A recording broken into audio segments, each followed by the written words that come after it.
Shalom saudara-saudara yang terkasih dalam Tuhan kita Yesus Kristus. Bagaimana kabar hari ini? Kiranya kasih Tuhan senantiasa dilimpahkan bagi kehidupan saudara-saudaraku sekalian. Saudara-saudara yang terkasih, pada kesempatan hari ini saya ingin menanggapi sebuah video yang sangat-sangat menarik menurut saya pribadi, di mana saya melihat dari seorang Ustadz Kainama yang katanya dia dulu ada seorang pendeta S3, tetapi setelah dia ditanya pil pahit, dia ngamuk-ngamuk, dia marah-marah tanpa alasan yang jelas, nggak tahu apa yang menyebabkan dia marah. Seperti apakah videonya? Kita lihat sama-sama. Bang Zuma disenggol pendeta Mel Atok apa? Ini yang mau Oke. Emang Yahudi mengakui Nabi Isa? Pil pahit, lu nggak punya modal lu ngulas-ngulas gua. Orang Islam nggak pusing. Dengerin, ini khusus untuk pil pahit ya. Pil pahit, gua bilangin sama lu ya, manusia yang nggak ketahuan, manusia goib.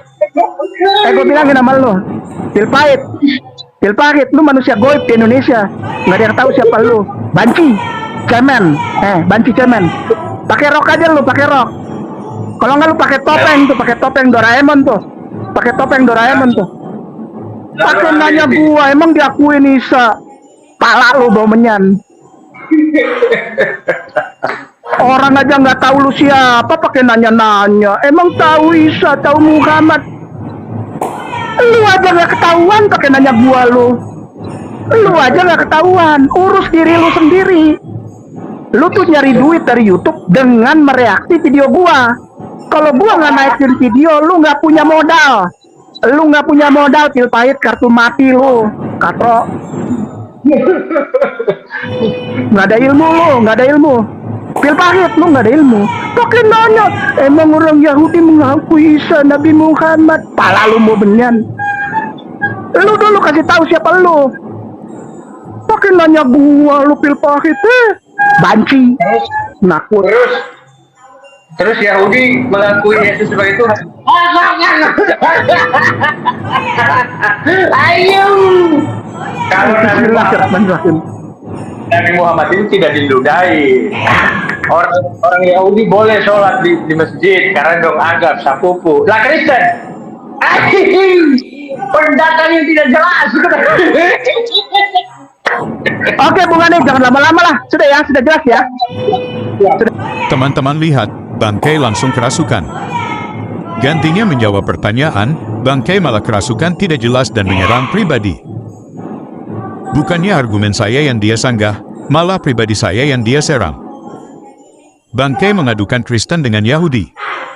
Dia tidak sadar hal yang sama juga berlaku pada keyakinannya sendiri. Bahkan dalam Quran dan hadis Yahudi adalah musuh bebuyutan sampai-sampai sebuah hadis mencatat sebagai berikut. Hadis Ahmad nomor 9029. Tidak akan terjadi hari kiamat sehingga kalian memerangi orang-orang Yahudi. Kaum muslimin akan memerangi mereka sehingga ada seorang Yahudi bersembunyi di balik batu atau pohon, lalu batu atau pohon tersebut berkata, "Wahai muslim, wahai hamba Allah, ini ada seorang Yahudi bersembunyi di belakangku, kemari dan bunuhlah ia, kecuali pohon garkat, karena ia adalah pohon Yahudi." Teman-teman lihat betapa akrabnya Yahudi dan Islam dalam hadis ini. Tadi babysitternya Aristo katakan, apakah Yahudi akui Yesus Tuhan? Karena Aristo belajar dari gurunya Bangkai, jadi logikanya sama. Ada banyak orang Yahudi Kristen yang mengakui Yesus Tuhan.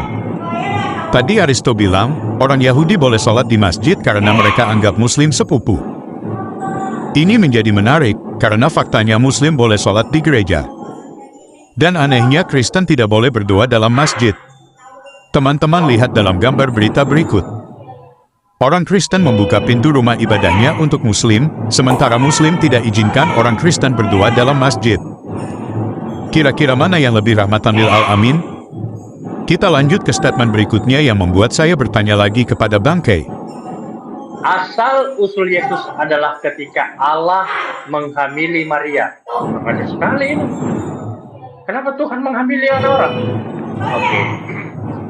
Yesus adalah ketika Allah menghamili Maria sehingga mereka mungkin mengganti kata yang lebih jelas bagi mereka Genesis yang dengan jelas menjadikan pokok bahasan Matius 1:18 sebagai hanya kelahiran Yesus bukan permulaan. Sebenarnya, kata asal-usul menunjuk pada fakta bahwa Allah yang menghamili Maria tidak hanya menyebabkan kelahiran Yesus, tetapi sebenarnya merupakan asal mula atau permulaannya. Ia telah ada dalam pikiran Tuhan. Oke, merupakan kelahirannya, permulaannya, dia telah ada dalam pikiran Tuhan sehingga sebelum dunia dijadikan, tetapi tidak ada dalam bentuk apapun kecuali sebagai sebagian dari rencana Tuhan. Ketika Tuhan menghamili Maria, Yesus memulai dalam kenyataan, bukan hanya dalam pikiran Tuhan. Oh, Bangkai baru saja membaca sebuah artikel Kristen dalam bahasa Inggris yang kemudian diterjemahkan ke bahasa Indonesia. Dan hasil terjemahannya adalah, Tuhan menghamili Maria. Dengan kata lain, yang membuat Maria hamil adalah Tuhan. Karena pikiran Bangkai dan Aristo selalu tentang hubungan seksual, maka dia pikir yang terjadi seperti hubungan suami dan istri. Padahal Alkitab dengan jelas katakan, Lukas 1 ayat 34-35. Kata Maria kepada malaikat itu, bagaimana hal itu mungkin terjadi, karena aku belum bersuami? Jawab malaikat itu kepadanya, Roh Kudus akan turun atasmu dan kuasa Allah yang Maha Tinggi akan menaungi engkau. Sebab itu anak yang akan kau lahirkan itu akan disebut kudus, anak Allah.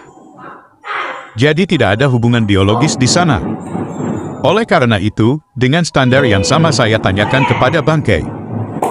Seperti yang teman-teman lihat di layar.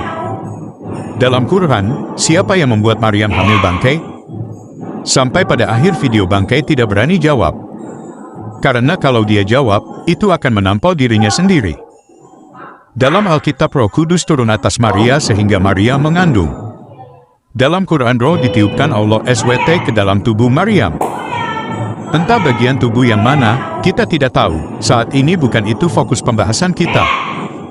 Surah Al-Anbiya ayat 91. Ingatlah pula Maryam yang memelihara kehormatannya, lalu kami meniupkan roh dari kami ke dalam tubuhnya. Kami menjadikan dia dan anaknya sebagai tanda kebesaran kami bagi seluruh alam. Jadi jika menggunakan logika Bangkai, kembali ke pertanyaan kita, siapa yang membuat Maryam hamil dalam Quran? Jawabannya adalah Allah SWT.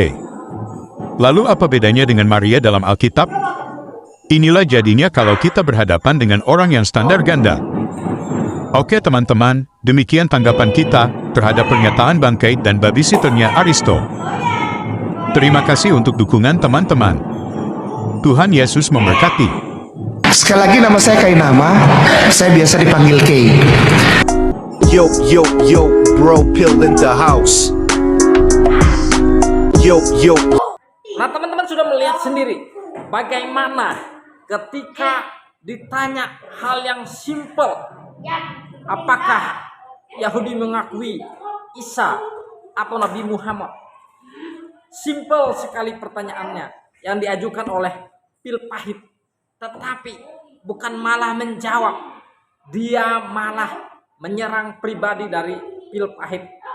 Padahal katanya dia adalah seorang S3, mantan pendeta yang berasal dari Vatikan. Bahkan S3-nya berasal dari Israel. Tetapi pertanyaan yang sesimpel itu saja tidak dapat dijawab oleh Ustadz Kainama. Ini benar-benar memalukan. Ini benar-benar menjijikkan. Kenapa saya katakan demikian?